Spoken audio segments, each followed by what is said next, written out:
ತೊಗರಿಹಂಕಲ್ ವೃತ್ತ ಜೈ ಭುವನೇಶ್ವರಿ ಆಟೋ ನಿಲ್ದಾಣದಲ್ಲಿ 70ನೇ ಕನ್ನಡ ರಾಜ್ಯೋತ್ಸವವನ್ನು ಅದ್ದೂರಿಯಾಗಿ ಆಚರಿಸಿದರು.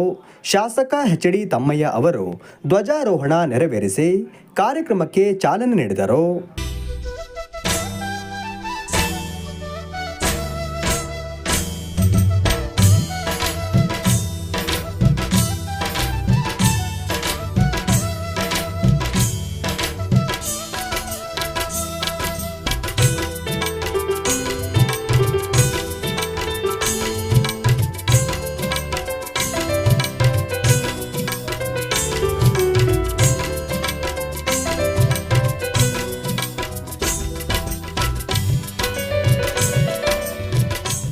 ಬಳಿಕ ಮಾತನಾಡಿದ ಅವರು, ಕನ್ನಡ ನಾಡಿನ ನೆಲ ಜಲದ ರಕ್ಷಣೆ ಮತ್ತು ನಮ್ಮ ಸಂಸ್ಕೃತಿಯನ್ನು ಉಳಿಸಿ ಬೆಳೆಸುವ ಜವಾಬ್ದಾರಿ ನಮ್ಮೆಲ್ಲರದ್ದು.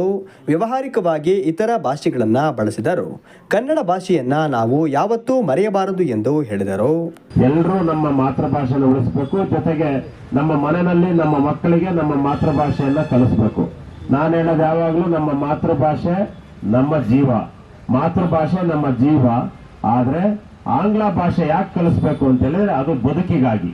ಇದು ಕನ್ನಡ ಭಾಷೆ ಮಾತೃಭಾಷೆ ಜೀವ, ಅದು ಬದುಕಿಗಾಗಿ ಇಂಗ್ಲಿಷ್ ಭಾಷೆಯನ್ನ ಕಲಿಸಿ ಬೇರೆ ದೇಶಗಳಿಗೆ ನೌಕರಿಗೆ ಹೋಗುವಂತ ಸಂದರ್ಭದಲ್ಲಿ ಬೇಕು ಅನ್ನೋ ಒಂದು ದೃಷ್ಟಿಯಿಂದ ಆ ಭಾಷೆಯನ್ನ ಕಲಿಬೇಕು ಅನ್ನೋ ಒಂದು ಹೇಳ್ತಾ ನಾವು ಈಗಾಗಲೇ ಎಲ್ಲ ಸರ್ಕಾರಿ ಶಾಲೆಗಳಲ್ಲಿ ಕನ್ನಡಕ್ಕೆ ಮೊದಲನೇ ಆದ್ಯತೆ ಕೊಡ್ತಿದ್ದೇವೆ.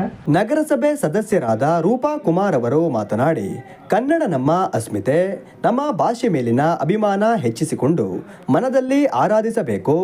ಎಲ್ಲಾದರೂ ಇರು ಎಂತಾದರೂ ಇರು, ಎಂದೆಂದಿಗೂ ನೀ ಕನ್ನಡವಾಗಿರು ಎಂಬ ಕವಿವಾಣಿಯಂತೆ ನಾವೆಲ್ಲರೂ ಮಾತೃಭಾಷೆ ಉಳಿಸಿ ಬೆಳೆಸೋಣ ಎಂದರು. ಏನಂದ್ರೆ ಕನ್ನಡ ನಾವು ನಮ್ಮ ಕರ್ನಾಟಕದಲ್ಲೇ ಕೂಡ ನಾವು ಕನ್ನಡಕ್ಕೋಸ್ಕರ ನಾವು ನಮ್ಮ ಭಾಷೆಗೋಸ್ಕರ ನಾವು ಹೋರಾಟ ಮಾಡೋ ತರ ಆಗಿದೆ. ಯಾಕೆಂದ್ರೆ ಎಷ್ಟೋ ಜನ ವ್ಯಾವಹಾರಿಕವಾಗಿ ಬೇರೆ ಭಾಷೆಗಳನ್ನ ಬಳಸ್ಕೋಬೇಕು, ಇಲ್ಲ ಅಂತ ನಾನು ಹೇಳಲ್ಲ. ಬಟ್ ಹಂಗಂತ ನಮ್ ಕನ್ನಡ ಮರೆಯುವಷ್ಟು ಬೇರೆ ಭಾಷೆಗಳ ಮೇಲೆ ವ್ಯಾಮೋಹ ಇರಬಾರ್ದು ಅಂತ ಕೇಳ್ಕೊಳ್ತೀನಿ. ಹಾಗೆ ಅಣ್ಣ ಹೇಳ್ದಂಗೆ ನಮ್ ಕನ್ನಡ ನೆಲ ಭಾಷೆ ಇದು ಅಂತ ಬಂದಾಗ, ನಾಡ ನುಡಿ ಅಂತ ಬಂದಾಗ ಖಂಡಿತ ಅವರು ಆಟೋ ಚಾಲಕರು ಯಾವಾಗ್ಲೂ ಕೂಡ ಮುಂದೆ ಇರ್ತಾರೆ. ಆಟೋ ಚಾಲಕರು ಮತ್ತು ಮಾಲೀಕರ ಸಂಘದ ಅಧ್ಯಕ್ಷರಾದ ಎಂ.ಟಿ. ಜಗದೀಶ್ ಮರೇಬೈಲು ಅವರು ಮಾತನಾಡಿ, ಎಲ್ಲರಿಗೂ ಕನ್ನಡ ರಾಜ್ಯೋತ್ಸವ ಶುಭಾಶಯಗಳನ್ನು ತಿಳಿಸಿ ಮಾತೃಭಾಷೆ ಕನ್ನಡ ಮನೆ ಮನೆಗಳಲ್ಲಿ ರಾರಾಜಿಸಬೇಕು ಎಂದು ಹೇಳಿದರು.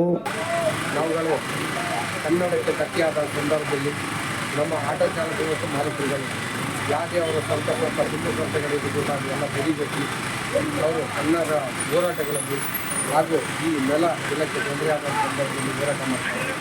ಯಾವತ್ತಿದ್ರೂ ನಮ್ಮ ಭಾಷೆಯನ್ನು ಉಳಿಸ್ಬೇಕು. ನಾವು ನಮ್ಮ ಭಾಷೆ ನಮ್ಮ ಜಲ ಇದಕ್ಕೆಲ್ಲ ಬೇರೆ ಬಂದ್ರು ಹೋರಾಟ ಮಾಡಿ ಫಸ್ಟ್ ನಮ್ಮ ಭಾಷೆ, ಆಮೇಲೆ ಅನ್ಯ ಭಾಷೆನ ಕಲಿಬೇಕು. ಅದ್ರ ಜೊತೆ ನಮ್ಮ ಭಾಷೆಯನ್ನು ಉಳಿಸ್ಬೇಕು.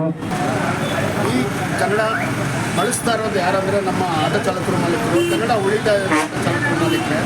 ಯಾರೇ ನಮ್ಮ ಪ್ರವಾಸೋದ್ಯಮ ಚಿಕ್ಕಮಗಳೂರು ಆಗಿರೋದ್ರಿಂದ ನಮ್ಮ ಆಟೋ ಚಾಲಕರ ಮಾಲೀಕರು ಯಾರೇ ಬಸ್ ಸ್ಟ್ಯಾಂಡಿಂದ ಬಂದರೂ ಮೇಡಮ್ ಯಾವ ಕಡೆ ಹೋಗ್ಬೇಕು, ಎಲ್ಲಿ ಹೋಗ್ಬೇಕು ನೀವು ಅಂತ ಹೇಳಿ ಕನ್ನಡವನ್ನು ಕಲಿಸ್ತಾ, ಕನ್ನಡವನ್ನು ಮಾತಾಡ್ತಿ, ಕನ್ನಡವನ್ನು ಉಳಿಸ್ತಾ ಬರ್ತಾ ಇದ್ದಾರೆ ನಮ್ಮ ಆಟೋ ಚಾಲಕರ ಮಾಲೀಕರು. ಎಲ್ರಿಗೂ ಒಳ್ಳೇದಾಗಲಿ, ಭುವನೇಶ್ವರಿ ತಾಯಿ ಎಲ್ಲ ಒಳ್ಳೇದು ಮಾಡಿ ಆರೋಗ್ಯ ಐಶ್ವರ್ಯ ಕೊಟ್ಟು ಇನ್ನೂ ಹೆಚ್ಚು ಬಾಡಿಗೆ ನಡೀಲಿ ಅಂತ ಹೇಳಿ ಸರ್ಕಾರದಿಂದ ಸವಲತ್ತುಲ್ಲ ನಮಗೆಲ್ಲ ಒದಗಿಸ್ಕೊಡ್ಲಿ ಅಂತ ಹೇಳ್ತಾ ಮಾತನ್ನು ಮುಗಿಸ್ತೀನಿ. ಜೈ ಹಿಂದ್.